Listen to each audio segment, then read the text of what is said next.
Assalamualaikum warahmatullahi wabarakatuh. TBK izin perkenalan diri. Nama saya Reva Liop Trimaka dengan NIM akhir 231 dari kelompok 3 BSLT 2 tahun 2025. Jadi pada kesempatan kali ini saya akan membawakan kultum mengenai kepemimpinan dan teknologi dalam sudut pandang agama Islam. Nah, pertama-tama kita harus paham dulu apa sih itu kepemimpinan. Jadi kepemimpinan itu berbeda sama pemimpin.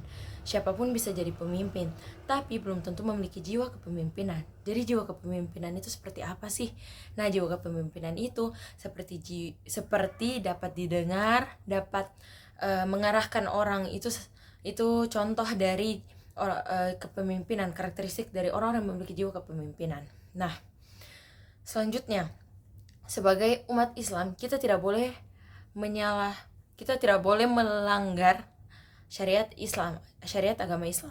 Nah, sebagai seorang pemimpin yang beragama Muslim, kita harus menjalankan kepemimpinan kita dan juga tidak melanggar syariat agama Islam.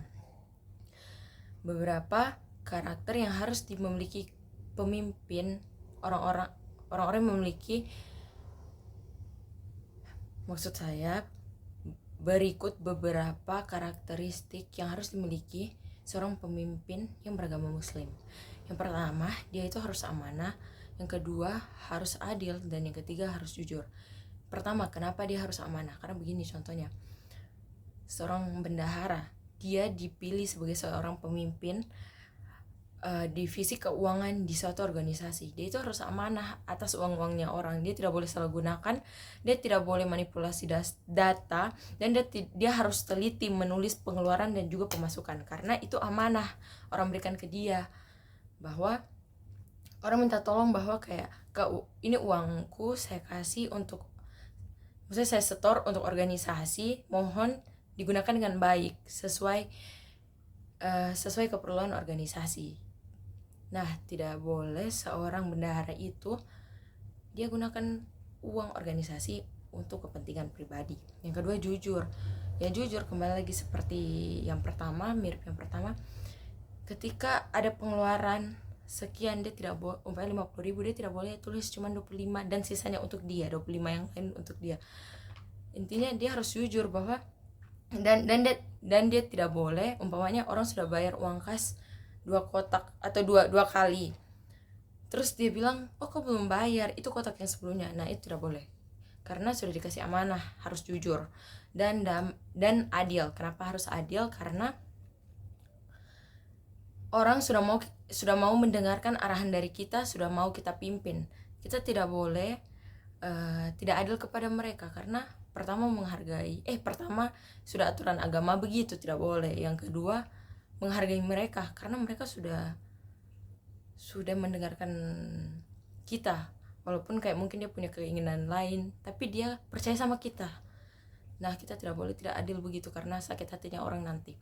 Terus yang kedua itu, kita akan membahas mengenai teknologi. Seperti kita ketahui, pada zaman yang berkembang sangat pesat seperti saat ini, kita tidak bisa tidak menggunakan teknologi. Apa-apa selalu teknologi. Bahkan kalau umpamanya kita kayak tidak mau punya HP di zaman sekarang, tidak bisa, karena setengah mati sekali kamu berkomunikasi. Ada kan kau sudah jauh pergi, terus ketinggalan barangmu, ada kan kau balik lagi. Jadi mending kau punya HP.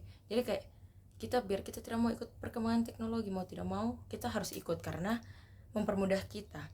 Itu sisi positif dari perkembangan teknologi. Tapi di sisi lainnya banyak juga hal-hal buruk yang membersamai perkembangan teknologi ini.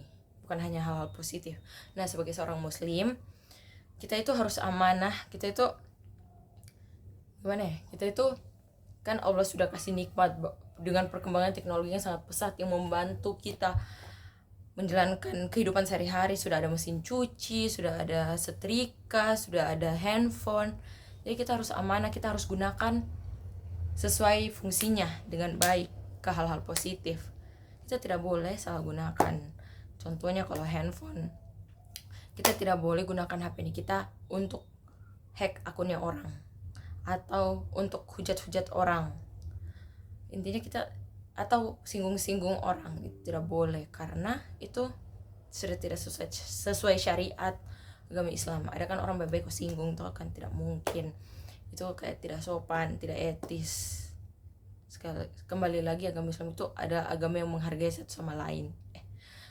Agama Islam mengajarkan, maksudnya tapi maaf kak, agama Islam mengajarkan kita untuk menghargai satu sama lain. Nah, beda lagi kalau ada sudah lanjut.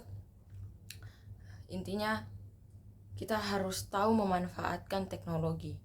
Kita harus amanah dalam memanfaatkan teknologi. Kita harus tetap gunakan dia dalam hal-hal baik. Jangan gunakan untuk hal-hal buruk.